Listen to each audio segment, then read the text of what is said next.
Good morning, everyone. My name is Roger Scott, and I'm the Senior Strategist for Wealth Press. Today is actually, what is it? Today is a Monday. It is the 27th of December. It's 8:17 in the morning. The market's going to open up in about, let's see here, an hour and 13 minutes. I'm about to head out back to Ponte Vedra Beach from Miami. It's my last day here.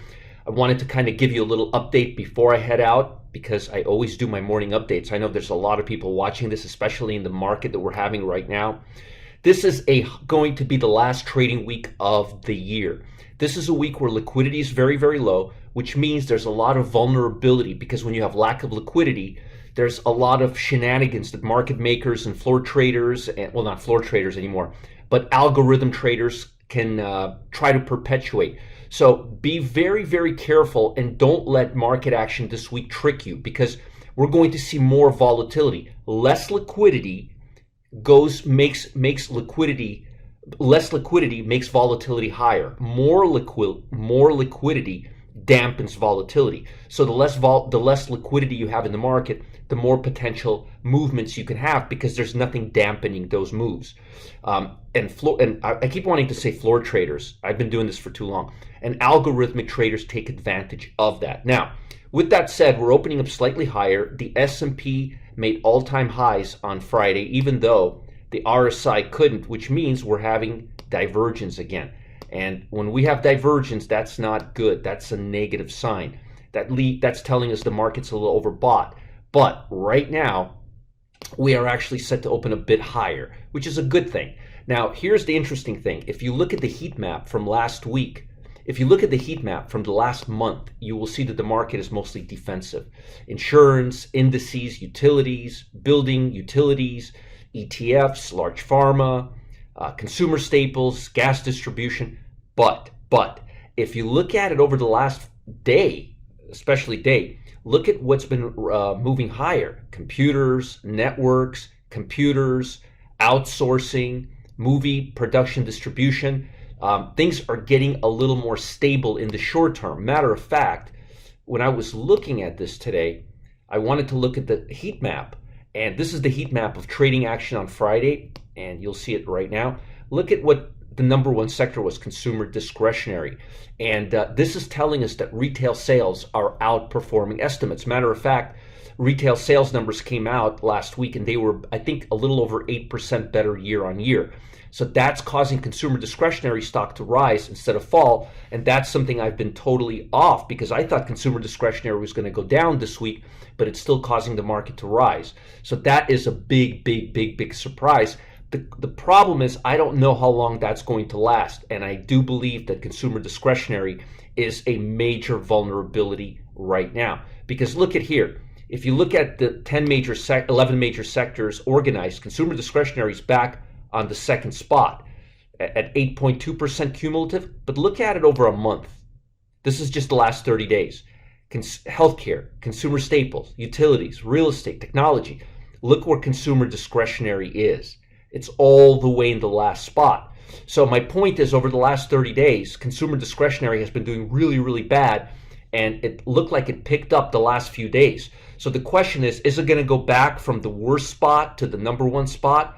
Or is it going to remain over here? In my opinion, this flash that we're seeing right now in consumer discretionary is short-lived. And I think higher rates are going to impact consumer stocks. So I think consumer stocks are going to head down. So my point is don't pay attention to the XLY as much over the short term. Pay attention over the last month because it is cooling off. And you'll see right now what I'm talking about.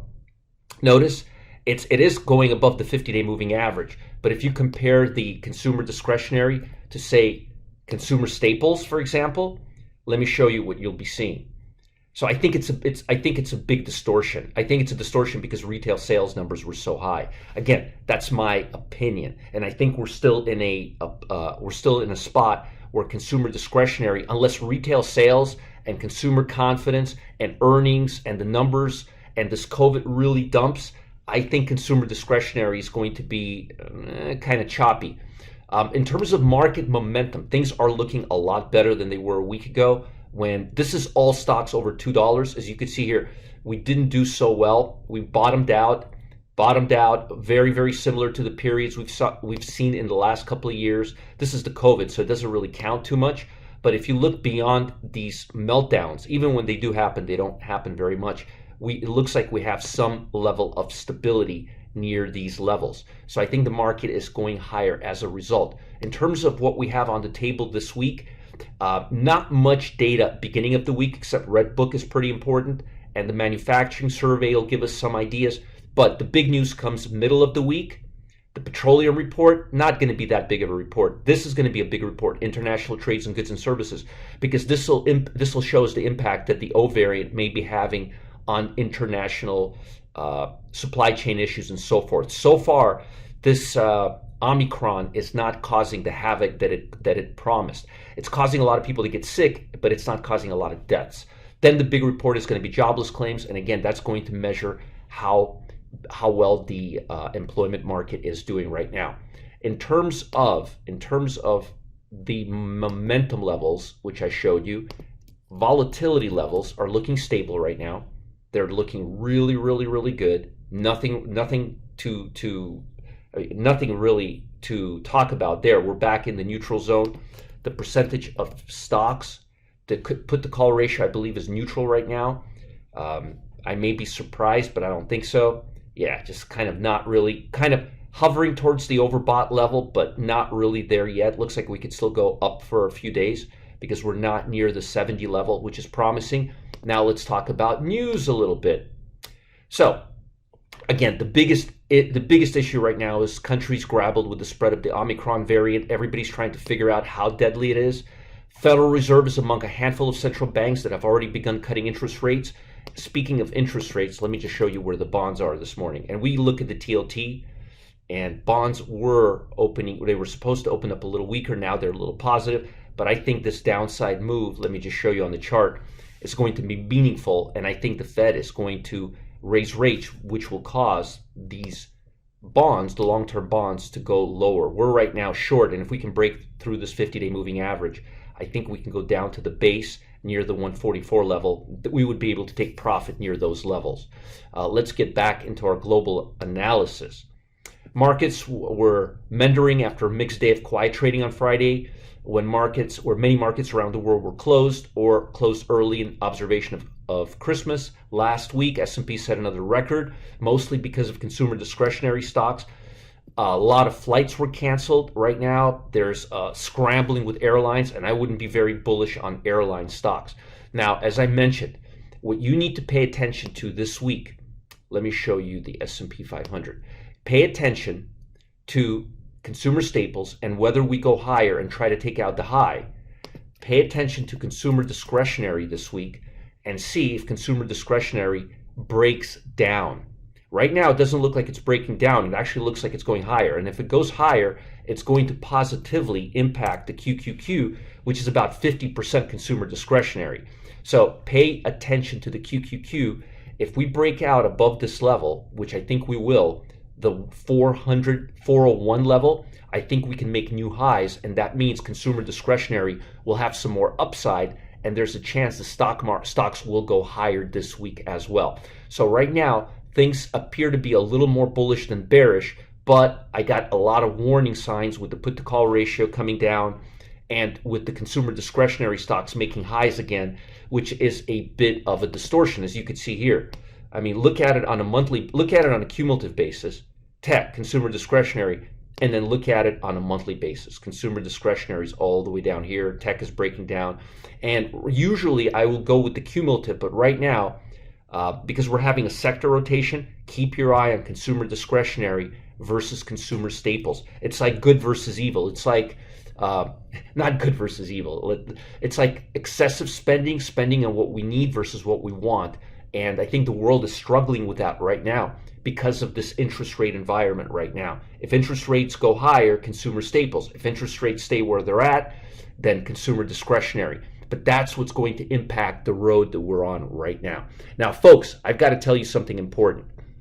I've already nailed predictions in 2020 and 2021, like calling for a rally in small cap post-election. We saw gains of 414% on CLNE, 153% on DDD, even 246% on GME in 7 days. I nailed predictions on e-commerce, predicting triple-digit moves on Etsy, Shopify, Melly. Melly went up like 1,000 points. I formulated a large cap trading algorithm that signaled 1,400% net cumulative return in 2020. I told investors to get into the Riot, the blockchain stock, early before the big shift into cryptos. Riot soared 1,122%. And over the past 6 months, I pinpointed a major rally in industrial and basic material stocks that most large hedge funds completely missed out on. Now, here's what I got for you. On Tuesday, it's coming up, today's Monday, on Tuesday at 1 p.m. Eastern time. That's right, tomorrow, 1 p.m. Eastern time. It's going to be the 28th of December. I'm revealing my top predictions for 2022. All meat and potato stuff. There's going to be no fluff. If you don't bring a pen and a paper, you're going to miss out. Click the link below to download your report and save your spot. And I'm going to include a link below this video right now. So don't miss out. I'm revealing my top predictions, top stocks, top sectors, if bonds are going to go up, what stocks I like, all the good stuff, everything to help you get up and running in 2022. You don't want to miss out. Follow the link below. Get in on this now. And as always, make sure to like this video, subscribe to this channel if you're watching on YouTube. Folks, stay ahead of the market. Be one of the first to be notified when I post my next video. Tomorrow's going to be big. I'm going to give you my strongest sector, strongest stock, weakest sector, weakest stock. It's Tuesday. Why not? Pay attention to consumer discretionary and consumer staples and see how they fluctuate. That's going to be the biggest telltale signs over the next few days.